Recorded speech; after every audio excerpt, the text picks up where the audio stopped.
गुरवे गौरचंद्राय राधिकाय तदालय कृष्णाय कृष्ण भक्ताय तद्भक्ताय नमो नमः। 13 और 14 अक्टूबर को श्री पापांकुशा एकादशी का व्रत आ रहा है। इसके बारे में बहुत सारे संशय हैं कि व्रत कब करना है, 2 दिन व्रत क्यों आ रहा है, ये दशमी विद्या व्रत क्या है या शुद्धा व्रत क्या होता है, तो किस किस स्थान पर किस दिन व्रत पड़ रहा है। तो इन सब बातों की चर्चा हम आज के इस कथा में करेंगे। महासौभाग्यवान हैं वो लोग जो नियम से एकादशी का व्रत करते हैं। अनेक जन्मों की सुकृति इकट्ठी होने पर इस प्रकार की नित्य सरफल प्रदान कार्य करने वाले व्रत में मनुष्य की श्रद्धा बनती है। शास्त्रों में इसकी महिमा बहुत अधिक गाई गई है। जैसे वायु पुराण में कहते हैं, एकादशी व्रत यस्तु भक्तिमान कुरुते नरः सर्व पाप विनिर्मुक्ता सा विष्णु याति मंदिरम। जो भक्ति पूर्वक एकादशी का व्रत करता है वह मनुष्य सारे पापों से, सर्व पाप विनिर्मुक्ता, सारे पापों से मुक्त हो जाता है और भगवान हरि के धाम में अंत समय के बाद प्रस्थान करता है। जो पापांकुशा एकादशी है वो अश्विन मास के शुक्ल पक्ष में आती है। भगवान कृष्ण ने स्वयं इसकी महिमा बताई। यह एकादशी सर्व अभिष्ट फल प्रदाता है, अर्थात सब प्रकार की इच्छाओं को पूर्ण करने वाली है। और इस दिन भगवान की पूजा करने का विधान है। जो मुनिगण बहुत लंबे समय तक तपस्या करके जिस फल को प्राप्त करते हैं, भगवान विष्णु को उस दिन प्रणाम करने मात्र से वह तपस्या का भारी फल प्राप्त हो जाता है। तो मनुष्य अगर बहुत पाप करने वाला भी हो परंतु वह जीवन के अंतिम पड़ाव में भी भगवान हरि के शरणापन्न हो जाए तो उसकी कभी नरक में गति नहीं होती। जो मनुष्य एकादशी व्रत की महिमा का भी श्रवण करता है वह भी कभी यम का दर्शन नहीं करता, यानी उसको कभी यम दंड नहीं सहना पड़ता। एकादशी व्रत या हरिवासर व्रत के समान पवित्र करने वाला कोई भी कर्म तीनों लोकों में नहीं है। हजार हजार अश्वमेध यज्ञ, 100 राजसु यज्ञ एकादशी के 100वें भाग के बराबर भी नहीं है। इस व्रत का पालन करने वाला आराम से स्वर्ग, मोक्ष, दीर्घायु, आरोग्य, सुपत्नी, मित्र प्राप्त कर लेता है। काशी, गंगा, गया, कुरुक्षेत्र वहां जाने पर भी इतना पुण्य नहीं मिल सकता जितना पापांकुशा एकादशी का व्रत करने पर प्राप्त होता है। जो मनुष्य रात्रि जागरण भी करता है और उपवास करता है उसको बड़े आराम से भगवान के धाम में स्थान मिल जाता है। और इस व्रत को करने से मनुष्य सारे पापों से मुक्त हो जाता है। पापांकुशा अर्थात पापों पर अंकुश लगना, और इनसे मुक्त होकर वह भगवान के गोलोक धाम जाने में समर्थ हो जाता है। हर एकादशी और पापांकुशा एकादशी में भी सदैव भगवान के भजन की सर्वाधिक महिमा है। एक भाग तपस्या का जिसमें आप कुछ खाते पीते नहीं हो, और दूसरा जो प्रमुख भाग है भगवान के भजन का, भगवान के निकट रहना, अधिक से अधिक भगवान के हरि नाम का जप करना, भागवत, गीता आदि शास्त्रों का पठन करना, हरि कथा का श्रवण करना, ठाकुर जी के विग्रह की सेवा करना, भगवान के मंदिर की परिक्रमा करना, तुलसी की सेवा करना, ये सारे प्रमुख कार्य एकादशी दिन अधिक से अधिक करने चाहिए। चोरी, निंदा, चुगली, परवार्ता, इन सब से बचना चाहिए। और कुछ हो सके तो इस दिन में दान करना चाहिए, जिसकी बड़ी महिमा है। भक्तों को, वैष्णवों को, जो भी अपने सामर्थ्य अनुसार कुछ दान देना चाहिए। श्री कृष्ण भगवान कहते हैं कि जो मनुष्य निष्ठा के साथ इस व्रत का पालन करेंगे वो नरक यंत्रणा से हमेशा के लिए मुक्त हो जाएंगे। वो उच्च वंश में आगे भी जन्म प्राप्त करेंगे, निरोग होंगे, दीर्घायु होंगे। और अगर बहुत पापाचारी मनुष्य भी इस व्रत का अनुष्ठान करेगा तो वह कभी रौरव नरक में नहीं जाएगा और सदैव भगवान के बैकुंठ धाम में और ऊपर के धामों में जाकर सुख उपभोग करेगा। तो यह थी भगवान कृष्ण द्वारा युधिष्ठिर महाराज को पापांकुशा एकादशी की बताई गई महिमा। अब हम चर्चा करते हैं कि इस महान व्रत को करने की सही तिथि क्या है। 13 अक्टूबर 2024 को किसको व्रत करना है और 14 अक्टूबर 2024 को किसको इसका व्रत करना है। तो मुख्य रूप से जो व्रत है, शुद्धा एकादशी है, वो 13 अक्टूबर को लगभग भारत में, अधिकांश भारत में है। जैसे जम्मू और कश्मीर में 13 को है, हिमाचल प्रदेश वहां 13 को है, पंजाब, चंडीगढ़, हरियाणा, दिल्ली, उत्तर प्रदेश, वृंदावन, अयोध्या आदि, उत्तराखंड, राजस्थान, मध्य प्रदेश, महाराष्ट्र, बॉम्बे, गोवा आदि भी, तेलंगाना, कर्नाटका, आंध्र प्रदेश, केरला, तमिलनाडु और छत्तीसगढ़। तो लगभग इन 20 राज्यों में जो एकादशी वो 13 तारीख को है, क्योंकि शुद्ध एकादशी है। और जो पूर्वोत्तर के क्षेत्र हैं, जो ईस्टर्न स्टेट्स हैं, वहां पर क्योंकि 13 को एकादशी शुद्ध नहीं है, विद्या है, दशमी विद्या होने के कारण 14 तारीख की, 14 अक्टूबर की एकादशी है।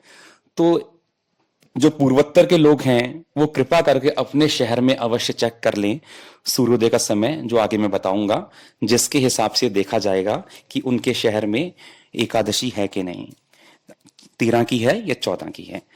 जो इसका नियम है, सादा नियम वो ये है कि अगर 13 तारीख को 5:50 सुबह के बाद सूर्योदय आपके शहर में हो रहा है तो आपका व्रत 13 तारीख को करना है। और अगर आपके स्थान पर सूर्योदय 13 अक्टूबर को 5:50 से पहले हो रहा है तो आपको व्रत 14 तारीख को अगले दिन करना है। तो 14 तारीख को व्रत करना है। जैसे बिहार, पटना, वहां देखिए सूर्योदय का टाइम है 5:47, 5:50 से कम है, तो वहां व्रत 14 का हुआ। उसी प्रकार से उड़ीसा में भुवनेश्वर समय है सूर्योदय का 5:40 13 अक्टूबर को, तो वहां व्रत 14 का है। उसी प्रकार से झारखंड रांची सुबह समय है 5:45 सूर्योदय का, 5:50 से कम है, तो 14 तारीख को व्रत। उसी प्रकार वेस्ट बंगाल कलकत्ता 5:32, तो वहां भी 14 तारीख का व्रत है। सिक्किम गंगटोक वहां पे 5:36 का सूर्योदय है, तो वहां भी 14 तारीख का व्रत है। मेघालय शिलोंग में 5:20 का सूर्योदय का समय है, तो वहां भी 14 तारीख का व्रत है। उसी प्रकार से त्रिपुरा अगरतला में 5:21 का सूर्योदय का समय है, तो वहां भी व्रत 14 तारीख का है। मिजोरम एजोल वहां पर 5:16 का समय है सूर्योदय का, तो वहां भी 14 तारीख का व्रत है। उसी प्रकार से असम में गुवाहाटी में 5:21 का समय है, तो वहां भी 14 तारीख का व्रत। मणिपुर इम्फाल में 5:11 का समय है सूर्योदय का, तो वहां भी 14 तारीख का व्रत। अरुणाचल प्रदेश ईटानगर में 5:14 का समय है सूर्योदय का, तो वहां भी 14 तारीख का व्रत। तो ये सारे व्रतों की सिचुएशन है। फिर भी आप ये चीज जरूर देख लें कि आपके शहर में 13 अक्टूबर को अगर सूर्योदय 5:50 के बाद होता है तो आपको व्रत 13 को करना है। और अगर आपके शहर में सूर्योदय 13 तारीख को 5:50 से पहले होता है तो आपको 14 तारीख को, 14 अक्टूबर 2024 को व्रत करना है। अब हम चर्चा करते हैं कि पापांकुशा एकादशी के 2 दिन व्रत पढ़ने का क्या कारण है, यह दशमी विद्या क्या होता है, यह शुद्धा एकादशी व्रत क्या होता है। जो एकादशी है इसका अर्थ है 11th ल्यूनर डे, चंद्र के मास में जो 11वीं तिथि पड़ रही है पक्ष के अनुसार, तो उसको एकादशी कहा जा रहा है। एकादशी 11 डे। तो अब इसके अंदर जब कभी दशमी छू जाती है तो इसे कहा जाता है दशमी विद्या या दशमी मिश्रित, और अगर इसमें कभी द्वादशी तिथि छूती है तो इसे कहा जाता है द्वादशी मिश्रित या द्वादशी विद्या। परंतु जब कभी दशमी या द्वादशी कोई भी नहीं तिथि नहीं छूती है तो इसको कहा जाता है शुद्धा एकादशी, जब कोई तिथि उसमें मिक्स नहीं हो रही है। तो शास्त्र में कहा गया कि एकादशी व्रत हमको वो करना है जिसमें दशमी तिथि नहीं छूती है, क्योंकि जब दशमी तिथि छू जाती है तो वह व्रत बहुत भारी नुकसान करता है। जैसे स्कंद पुराण में कहा गया, द्वादशी दशमी विद्या धन संतान नाशनी। जो एकादशी द्वादशी का व्रत दशमी के साथ विद्या मिला हुआ होता है, धन संतान नाशनी, धन का नाश करेगा, संतान का नाश करेगा। ध्वंसनी सर्व पुण्यानाम, सारे पुण्य जो आप इकट्ठे हैं उनका ध्वंस कर देगा। कृष्ण भक्ति प्रणाशिनी, और भगवान की जो भक्ति आप कर रहे हो उससे भी आपको नीचे धकेल देगा। तो इसलिए शास्त्र में दशमी मिलित एकादशी करने का विधान नहीं है। तो कौन सी एकादशी करनी चाहिए? एकादशी करनी चाहिए जो शुद्ध एकादशी हो या फिर द्वादशी मिली एकादशी हो, उसमें व्रत करना चाहिए। जैसे श्रीमद् भागवत में वर्णन है कि नंद महाराज हमेशा शुद्ध एकादशी या द्वादशी युक्त एकादशी का पालन किया करते थे। भागवत में अम्बरीश महाराज का प्रसंग है, वो भी हमेशा द्वादशी युक्त एकादशी किया करते थे। द्वादशी युक्त एकादशी की इतनी महत्ता बताई गई है कि कभी कभी तो इसको शास्त्रों में द्वादशी व्रत ही कह दिया जाता है। एकादशी व्रत को कि दशमी ना मिली हो इसे इसलिए द्वादशी व्रत कह दिया जाता है। इसी बात का प्रमाण 100 धर्मोत्तर पुराण में दिया गया, जहां क्या एकादशीम उपवसे द्वादशीम अथवा पुनः, एकादशी शुद्ध है तो उस दिन उपवास करो, द्वादशीम अथवा पुनः, और अगर नहीं मिली शुद्ध एकादशी तो द्वादशी में उपवास कर लो। विमिश्रा वापि कुर्वीता ना दशम्याम युताम क्वचे, विमिश्राम ना कुर्वीत, जो विमिश्रा है दशमी के साथ जो मिली हुई तिथि है एकादशी, उसमें कभी भी व्रत नहीं करना चाहिए। अब हमें समझ में आ गया कि दशमी विद्या एकादशी और शुद्ध एकादशी क्या होती है। तो अब इन तिथियों में हमें किसमें व्रत करना है और किस कारण से विभेद आता है वो हम समझते हैं। जो एकादशी का समय और द्वादशी का समय है वह पूरे विश्व में एक ही रहता है, परंतु सूर्योदय का समय बदल जाता है। अब भारत के पूर्व से लेके अगर हम पश्चिम की तरफ चलें, गुजरात की तरफ चलें, बंगाल से गुजरात की तरफ चलें, तो इसके अंदर सूर्योदय में समय कभी कभी 15 मिनट से लेके 45 मिनट से लेके 1 घंटे तक 60 मिनट तक का फर्क आ जाता है, और इसी समय के बीच में कभी कभी तिथि बदल जाती है और इस कारण से व्रत का फर्क आ जाता है। यही इस बार हुआ है।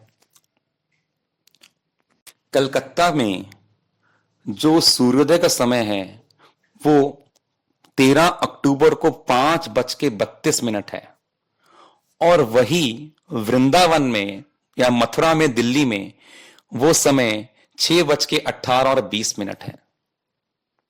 तो लगभग 50 मिनट का फर्क आ गया, और यह फर्क तब प्रोमिनेंट हो जाता है जब यह है अरुणोदय काल में आता है। तो नियम क्या है कि हमें जो व्रत देखना होता है वो हम सूर्योदय से 1 घंटा 36 मिनट या 96 मिनट पहले देखेंगे। उस समय में हमें देखना है कि दशमी लगी है या नहीं लगी। अगर दशमी उस समय लगी है, अरुणोदय काल जिसे कहते हैं या ब्रह्म मुहूर्त कहते हैं, उस समय दशमी लगी है तो हम उस दिन व्रत नहीं कर सकते, क्योंकि हमने नुकसान उसके सुन लिए। तो हमें अगले दिन व्रत करना पड़ेगा। और अगर दशमी उस समय में नहीं है तो हम उस दिन शुद्ध एकादशी होने पे व्रत कर सकते हैं। तो हमको समझ में आ गया कि दशमी मिश्रित एकादशी में व्रत नहीं करना और वह दशमी मिश्रित एकादशी हमको ब्रह्म मुहूर्त या सूर्योदय से 1 घंटा 36 मिनट पहले के समय में दिखने, उस समय दशमी नहीं रहनी चाहिए। ये दो बातें ध्यान में रखने की हैं। तो अब हम इन दो नियमों को लगाकर देखते हैं कि किस स्थान पर किस दिन एकादशी चल रही है। सबसे पहले हम देखें कि एकादशी का आरंभ का समय क्या है। जो सूर्य सिद्धांत का छपा हुआ ऑफलाइन पंचांग जो होता है, उसके अनुसार दशमी तिथि 13 अक्टूबर को 4:14 पे सुबह समाप्त हो रही है। तो सुबह 13 अक्टूबर को 4:14 पर दशमी समाप्त हो रही है और एकादशी आरंभ हो रही है। तो हमें देखना चाहिए 4:14 का समय हमारे 13 अक्टूबर के अरुणोदय काल में तो नहीं आ रहा, ब्रह्म मुहूर्त में तो नहीं आ रहा। बस हमें ये बात चेक करनी है। तो अब देखें, अगर हम वृंदावन की बात करें, अगर हम दिल्ली की बात कर लेते हैं, अगर हम दिल्ली की बात करें तो 6:20 पर सूर्योदय होगा और उसमें से हमने 1 घंटा 36 मिनट घटा दिए तो समय आया 4:44 का। तो 4:44 अरुणोदय काल है। यहां से हमारा समय आरंभ हो रहा है 4:44 से 6:20 समय के बीच में। यहां पे दशमी छूनी नहीं चाहिए, यह शास्त्र का नियम है। तो अब 4:44 पे हम देख लेते हैं। तो हमारी दशमी कब खत्म हुई? दशमी खत्म हुई 4:14 पर, और जो है अरुणोदय काल शुरू हुआ 4:44 पे। तो 4:44 तो बहुत बाद में है उसके, तो कोई दिक्कत नहीं है। यानी जब 4:44 का समय आया तब दशमी पहले ही काफी समाप्त हो चुकी थी और एकादशी शुरू हो गई थी, इसलिए यह व्रत बिल्कुल शुद्ध है। यानी एकादशी 13 अक्टूबर की बिल्कुल शुद्ध है दिल्ली वृंदावन के हिसाब से, और इस दिन व्रत किया जा सकता है। अब हम दूसरा केस लेके देखते हैं कि हम कलकत्ता का समय देखते हैं, बंगाल में। अब बंगाल में सूर्योदय का समय है 5:32। ठीक है, अब हमें देखना है पहले कि 13 अक्टूबर की बात है। अरुणोदय काल क्या है? अरुणोदय काल होता है सूर्योदय के समय से 1 घंटा 36 पहले का समय। तो वो कितना बना? उसको घटाया तो बना 3:56। तो सुबह 13 अक्टूबर को 3:56 पे अरुणोदय काल है, शुरू हो रहा है। तो अब देखिए, अरुणोदय काल जब शुरू हो रहा है उसमें दशमी है या एकादशी है? तो हमारा जो ऑफलाइन पंचांग अकॉर्डिंग सुबह 4:14 पर दशमी खत्म होगी, यानी उससे पहले दशमी चल रही है। तो 3:56 उससे पहले आता है, यानी 3:56 अरुणोदय काल में दशमी चल रही है। और जब 4:14 होंगे उस समय दशमी तिथि समाप्त और एकादशी आएगी। तो इसका मतलब अरुणोदय काल में एक अच्छे समय दशमी आ गई और यह दशमी विद्या व्रत हो गया। तो इस कारण से कलकत्ता, मायापुर, आसाम इत्यादि क्षेत्रों में जहां भी यह सिनेरियो उत्पन्न हो रहा है, वहां पर एकादशी व्रत 13 अक्टूबर को नहीं किया जा सकता। तो व्रत कब होगा? अगले दिन होगा। यह शास्त्र का विधान है। तो वहां पर 14 अक्टूबर को एकादशी, पापांकुशा एकादशी का ही व्रत किया जाएगा। चूंकि भक्तों को ये हर बार अरुणोदय काल माइनस करके निकालना काफी मुश्किल पड़ता है, इसलिए हमने एक आसान फॉर्मूला बना दिया इसके लिए। क्या है कि जो दशमी समाप्त होने का समय है 4:14, ठीक है, यानी एकादशी शुरू होने का समय 4:14 है। इस समय में हमने अरुणोदय काल के 1 घंटा 36 जोड़ लिए, तो हमें समय मिल गया 5:50। तो अब 5:50 जो है, इसके पहले जहां पे सूर्योदय हो गया तो वो तो बंगाल वाला केस हो जाएगा और वहां पर विद्या हो जाएगी। तो वहां पे व्रत कब करना होगा? 14 तारीख को, क्योंकि विद्या है। और जहां पर सूर्योदय 13 अक्टूबर को 5:50 के बाद हो रहा है, वहां पर क्योंकि विद्या नहीं रहेगी, क्योंकि वो वृंदावन दिल्ली वाला केस बन जाएगा, इसलिए वहां पर उनको व्रत 13 अक्टूबर को करना है। देखो, अगर आपको यह बात समझ नहीं आई तो इसको फिर से पीछे करके दोबारा सुन लीजिए, और 2-3 बार सुनने पर और हाथ से लिखने पर आपको निश्चित ही समझ में आ जाएगा कि किस कारण से व्रत किस दिन करना है। और आप अपने शहर का भी निकाल कर देख सकते हैं। अगर आप चाहें तो अरुणोदय काल का समय माइनस करके सूर्योदय में से उसमें समय देख सकते हैं, और अगर आप चाहें तो 5-50 के हिसाब से फॉर्मूले से तो आप देख ही सकते हैं। साथ में बता दूं कि जो एकादशी 4:14 पर आरंभ हुई, यानी दशमी खत्म हुई और एकादशी शुरू हुई, वो एकादशी 14 अक्टूबर को सुबह 2:26 पे, प्रातः 2:26 पर समाप्त हो रही है, और उस समय 2:26 पर द्वादशी आरंभ हो रही है। और यही द्वादशी अगले दिन 15 अक्टूबर को मध्य रात्रि के बाद, यानी 12:22 पे यह जो द्वादशी है समाप्त हो जाएगी, और तब त्रयोदशी शुरू हो जाएगी। तो ये सारे जो समय बताए, ये सारे सूर्य सिद्धांत के अनुसार हैं, जो कि हजारों लाखों सालों से चलता आ रहा भगवान सूर्य का दिया हुआ सिद्धांत है, जो जिसका वर्णन हमारे पुराणों में है, जिसको हमारे सब गोस्वामी ने फॉलो किया है। परंतु अभी कुछ समय पहले से 15-20 साल से एक और मत का जोर पड़ गया है, जिसका नाम है दृक् सिद्धांत। तो उस दृक् सिद्धांत के अंदर जो ये सारी वैल्यूज हैं, एक इसमें एकादशी का समय, दशमी का समय, द्वादशी का जो समय है, उसका भेद आ जाता है, क्योंकि वो सूर्य सिद्धांत की वैल्यू को लेते हैं, दूरबीन से कुछ देखते हैं और ग्रहों की पोजीशन को थोड़ा चेंज करके, जो उनको लगता है कि नहीं ये ग्रह ऐसे दिख रहा है, उसको कुछ डेविएशन देते हैं, और उससे जो सूर्य सिद्धांत की इन तिथियों में 5-10 मिनट से लेके 5-5, 6-6 घंटे तक का फर्क आ जाता है। और जब ये फर्क आता है तो फिर जो दृक् सिद्धांत को मानने वाले मॉडर्न लोग हैं, उनकी एकादशी का भेद आ जाता है। तो कली का बड़ा भारी प्रभाव है। बहुत लोग अब इसी धारा में बह रहे हैं और दृक् सिद्धांत को लेकर चलते हैं। तो अगर हम दृक् सिद्धांत की बात करें, तो दृक् सिद्धांत में जो एकादशी है वो सुबह 4:14 नहीं, बल्कि 9:08 पर शुरू हो रही है, यानी 9:08 तक दशमी चल रही थी।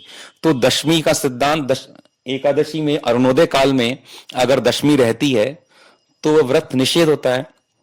तो यहां पे तो सुबह 9 बजे चल रही है, तो हर स्थान पर अरुणोदय काल में दशमी ही मिल रही है। इसलिए दृक् सिद्धांत के अनुसार कोई भी 13 अक्टूबर को व्रत नहीं कर सकता, उसको व्रत अगले दिन 14 अक्टूबर को करना पड़ेगा।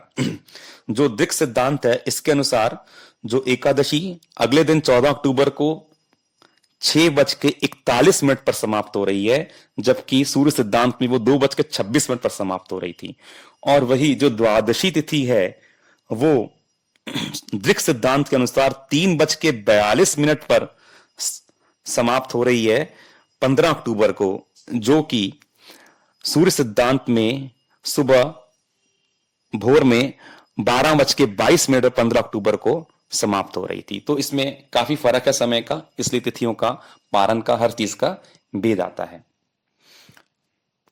आप सबसे सविनय निवेदन है कि आप केवल सूर्य सिद्धांत के बताए अनुसार ही व्रत करें। दृक् सिद्धांत शास्त्रों द्वारा बहुत अनुमोदित नहीं है। जैसे कि मत्स्य पुराण के अंदर वेद व्यास जी का वाक्य आता है, नेशक्यः परिज्ञातुम् यथा तथ्येन केनचित् गतागतं मनुष्येण ज्योतिषां मास चक्षुषा। गतागतं मनुष्येण ज्योतिषां मास चक्षुषा। मास के हमारे जो बने हुए नेत्र हैं, इसमें ज्योतिषाम, ज्योतिषीय ग्रहों की जो सही गति है वो नहीं जानी जा सकती है। नेश शक्य परिज्ञातुम, नहीं जानी जा सकती है। इसके लिए जो गणितीय फॉर्मूले दिए गए हैं ज्योतिष में, पुराणों के अंदर सूर्य भगवान के द्वारा, तो उनको ही मानकर उनके अनुसार जो निकाला जाता है वही सही माना जाता है। क्योंकि हमारे शास्त्रों में भी नेत्रों द्वारा यंत्र के साथ देखकर जो प्रमाण है, प्रत्यक्ष प्रमाण है, उसको उत्तम नहीं कहा गया, उसको निम्न कोटि का माना गया। परंतु शब्द प्रमाण है, गणितीय प्रमाण है, उसको उत्तम कहा गया। तो इसी विचार से जो कम से कम भगवान के जो एकादशी, जन्माष्टमी, रामनवमी आदि व्रत हैं, भगवान के जो व्रत हैं और त्योहार हैं, इनके अंदर कभी भी दृक् सिद्धांत का उपयोग ना किया जाए। इनमें केवल सूर्य सिद्धांत का किया जाए। बाकी कार्यों में अगर करते हैं कोई बात नहीं, कोई फर्क नहीं पड़ता, चल जाता है। परंतु ये सारे अगर हम शास्त्र के विरोध की बात के अनुसार हम कार्य करेंगे, जहां शास्त्र ने मना किया उसको हम लेके चलेंगे, तो किस प्रकार से हमें उस व्रत के फल की प्राप्ति होगी। भक्ति संदर्भ में भगवान का वचन आता है, श्रुति स्मृति ममय वाग्ये, जो वेद पुराण हैं ये मेरी आज्ञा है। यस्ते उल्लंघ वर्तते, जो इसका उल्लंघन करता है। आज्ञाच्छेदी मम द्वेषी, मेरी आज्ञा ना मानने वाला मेरा द्वेषी है, यानी मुझसे ईर्ष्या करने वाला है। मद भक्तो अपि न वैष्णवा, ना वो मेरा भक्त है ना वो वैष्णव है। और यही बात श्री रूप गोस्वामी ने अपनी भक्ति रसामृत सिंधु में पुराणों से उठाते बोली, श्रुति स्मृति पुराण आदि पंचरात्रिम विधिम बिना एकांत की हरि भक्ति उत्पातैव कल्पते। जो श्रुति स्मृति पुराण आदि पंचरात्र शास्त्रों में जो विधि बताई गई है, उसको छोड़ के जब कोई कार्य करता है तो उसकी इस प्रकार की जो भक्ति होती है, उससे संसार में उत्पात ही होता है, लोगों को कंफ्यूजन ही होती है और उसका कोई विशेष लाभ नहीं होता। क्योंकि गीता में भगवान ने स्पष्ट बोल दिया, यह शास्त्र विधिम उत्सर्ज वर्तते काम कारता। 16वें अध्याय में भगवान कह रहे हैं कि जो शास्त्र की विधि का परित्याग करके कार्य करता है, न सिद्धिम वापन होती, न सिद्धि मिलेगी, न सुखम, न परम गति, न उसको सुख मिलेगा और ना ही आगे उसको परागति मिलेगी, भगवत धाम में स्थान मिलेगा। तो हमें जो शास्त्र ने बताया उसके अनुसार कार्य करना है और आप निश्चिंत होकर सूर्य सिद्धांत के अनुसार चलिए। महाभागवत श्री जगन्नाथ दास बाबा जी महाराज की आज्ञा से शील भक्ति सिद्धांत सरस्वती ठाकुर प्रभुपाद के द्वारा सूर्य सिद्धांत के पंजिका पर कार्य किया गया और वही कार्य आज सब वैष्णव द्वारा अनुमोदित है, पालन किया जाता है। तो इसमें किसी प्रकार की न्यूनता नहीं है और निश्चित रूप से गुरु वैष्णव का अनुगत्य में इस सिद्धांत के अनुसार कार्य करने से परम लाभ होगा। तो एक बात और है कि जो हरिभक्ति विलास की एक श्लोक है, विवादेषु तु सर्वेषु द्वादश्याम समुपोषणम बहुवाक्य विरोधीन संदेहो जायते यदा उपुष्य द्वादशी तत्र तदश्याम तु पारणम। इसका दुरुपयोग बहुत होता है। जहां भी कोई थोड़ा भी संशय आता है, लोग 2 व्रत कह रहे हैं, हम तो द्वादशी को व्रत कर लेंगे। तो कोई शुद्धा एकादशी जिस दिन है उस दिन शुद्धा एकादशी को व्रत करना चाहिए, ऐसा ही तो विधान है। जिस दिन शुद्धा एकादशी नहीं है उस दिन द्वादशी को व्रत करेंगे, बिना कारण द्वादशी का व्रत क्यों? तो यहां पे कह देते हैं विवादेषु, अरे भाई वो कह रहे हैं इस दिन, वो कह रहे हैं इस दिन करो, इसलिए हम तो द्वादशी को कर लेंगे। ये उचित विचार नहीं है, ये शास्त्र के वचनों का दुरुपयोग है। विवादेषु तु सर्वेषु द्वादश्याम समुपोषणम। कोई भी विवाद आए तो हम द्वादशी को व्रत कर लें कि हां, लेकिन विवाद किस प्रकार का है, संशय किस प्रकार का है कि अगर 2-4 मिनट का फर्क है और हमें डाउट है कि ये समय सही है कि नहीं, तो उसमें ये बात हो सकती है। जहां पे चीज बिल्कुल स्पष्ट है, बिल्कुल क्रिस्टल क्लियर है, वहां पे हम कैसे विवाद की बात कर सकते हैं जब सिद्धांत हमारे पास है।